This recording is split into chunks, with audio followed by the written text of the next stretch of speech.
Filer और non filer में क्या फ़र्क होता है? आज हमारे वीडियो का यही टॉपिक है। देखें, सबसे आसान लफ्ज़ों में अगर मैं आपको बताऊँ, तो फाइलर वो होता है जो अपने सारे टैक्स रिटर्न, अपनी सारी चीज़ें, अपनी जो पूरे साल की इनकम है, अर्निंग है और अपने उसने जो भी अखराजात किए हैं वो गवर्नमेंट को बताता है। उसे हम फाइलर कहते हैं। उसका एक एनटीएन बना होता है, उसने अपना एनटीएन नंबर रजिस्टर्ड करवाया हुआ होता है और हर साल वो अपने एक वकील के थ्रू, लॉयर के थ्रू अपने ये सारे टैक्स रिटर्न गवर्नमेंट को बताता है फॉर्म 181 में। एफबीआर की एक वेबसाइट है जिसका जिसे हम आइरिस भी कहते हैं, वो आप ओपन करते हैं।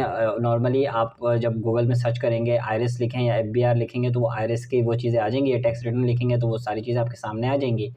और फिर उसमें एक फ़ॉर्म ओपन होता है और आपको वो फ़ॉर्म अपने एनआईसी के थ्रू आप उसे ओपन करवाते हैं और वो फ़ॉर्म को आप जब फिल करते हैं, देखिए नॉर्मली जो अकाउंटेंट्स हैं और जितने भी चार्टर्ड अकाउंटेंट है वो ये सब चीज़ें खुद करते हैं।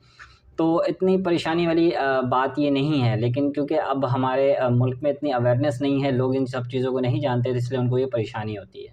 तो देखें, अगर जो फाइलर होता है उसके लिए बहुत आसानी होती है। जब वो बैंक में कोई भी ट्रांज़ैक्शन करता है तो उसका 0.6 जो है, यानी 1 लाख रुपए के अंदर जब वो कोई ट्रांज़ैक्शन करता है तो 600 रुपए उसके डिडक्ट नहीं होते, जबकि जो नॉन फाइलर होता है उसके 600 रुपए डिडक्ट हो जाएँगे। अभी के जो रूल 2023 के बैंक में चल रहे हैं।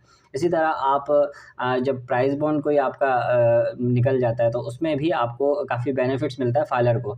उसकी जो डिडक्शन होती है वो 10% होती है, जबकि जो नॉन फाइलर होता है उसकी 25% डिडक्शन होती है। यानी अगर कोई लाख का इनाम है तो 25,000 रुपए गवर्नमेंट उसको टैक्स की मद में काट लेती है, जबकि फाइलर को इसमें बेनिफिट होता है। इसी तरह बहुत सारी चीज़ें हैं, आप को जो सारी चीज़ें हैं उसमें आपको बेनिफिट्स मिलते हैं। आप कोई कार खरीदते हैं या आप कोई प्रॉपर्टी लेते हैं तो उसमें अगर आप फाइलर हैं तो आपको काफ़ी इसमें बेनिफिट मिलते हैं, और अगर आप नॉन फाइलर हैं तो आपकी एक बड़ी अमाउंट गवर्नमेंट में टैक्स की मद में जाती है।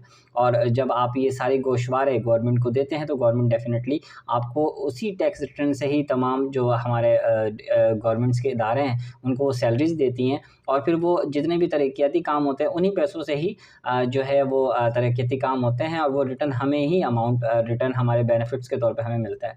तो ये एक कौमी फ़रीज़ा भी है, हमें अपने टैक्स रिटर्न जमा करवाने चाहिए, क्योंकि ये हम इससे ये चीज़ें हमें वापस रिटर्न मिलती हैं और इससे हमारा मुल्क तरक्की करता है। तो मैं आपसे यही मशवरा दूँगा कि आप लोग अपने टैक्स एनटीएन बनवाएँ, नेशनल टैक्स नंबर बनवाएँ, और अपने जितने भी टैक्स हैं उसे फाइलर बनवा के अपनी फाइलिंग करवाएँ, और इंशाल्लाह और हुकूमत के साथ जो है हमारे साथ मिल के इस मुल्क को आगे बढ़ने में मदद करें।